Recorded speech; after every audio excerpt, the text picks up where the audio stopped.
À Basse-Vallée, en 94, il souffle encore un air de la Réunion d'autrefois. La route se faufile le long de l'océan, à quelques pas des falaises battues par la houle. Et de l'autre côté, les petites cases colorées se cachent dans la verdure. Monsieur Casal est un vieux planteur de vanille.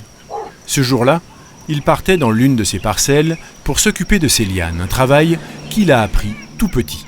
Mes parents, ils faisaient de la vanille. Alors moi, étant enfant, ils prenaient ça là, ils me suivaient, quoi. Ils partaient d'aider à mes parents. Et à fur et à mesure, moi, j'ai appris comme ça, de voir comment ils faisaient le travail. Même à l'âge de 5 ans, il allait avec la sœur, il allait faire des fréquentations dans les champs.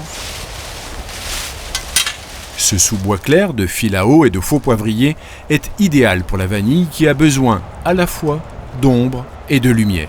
Eh bien les deux. Parce que trop de soleil, c'est pas possible. Et trop d'ombre aussi, c'est la maladie noire qui prend. Alors il faut avoir un peu les deux. Ces parcelles, c'est sa famille qui les a plantées il y a bien longtemps, en récoltant des boutures dispersées dans la nature. C'est ça, on a commencé par faire des petits chemins, on a trouvé de la vanille déjà, et c'est là qu'on a commencé de prendre l'idée là-dessus. Nous partait, par exemple, avec des vacuoles, là, et nous faisait des petits paquets de vanille comme ça, nous amassait les lianes, nous faisait des petits paquets comme ça, nous portait. Et parfois, nous portait sur l'épaule avec un bois. Et puis nous amenait à l'endroit qui convenait à nous le mieux pour pouvoir replanter. La vanille étant une orchidée liane, elle adore grimper le long des troncs jusqu'à 4 ou 5 mètres de haut, parfois davantage. Monsieur Casal les décroche prudemment, puis les boucle à hauteur d'homme, ce qui favorise la floraison et bien sûr facilite la fécondation.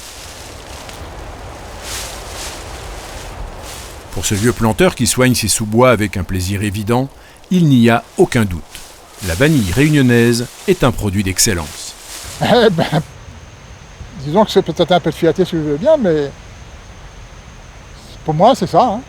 Moi, je n'ai pas tellement vérifié, mais tout le monde il dit que c'est l'endroit où la vanille est meilleur. Je ne sais pas si c'est par le terrain volcanisé, c'est pas quoi, mais il paraît que la vanille ici, c'est supérieur aux autres.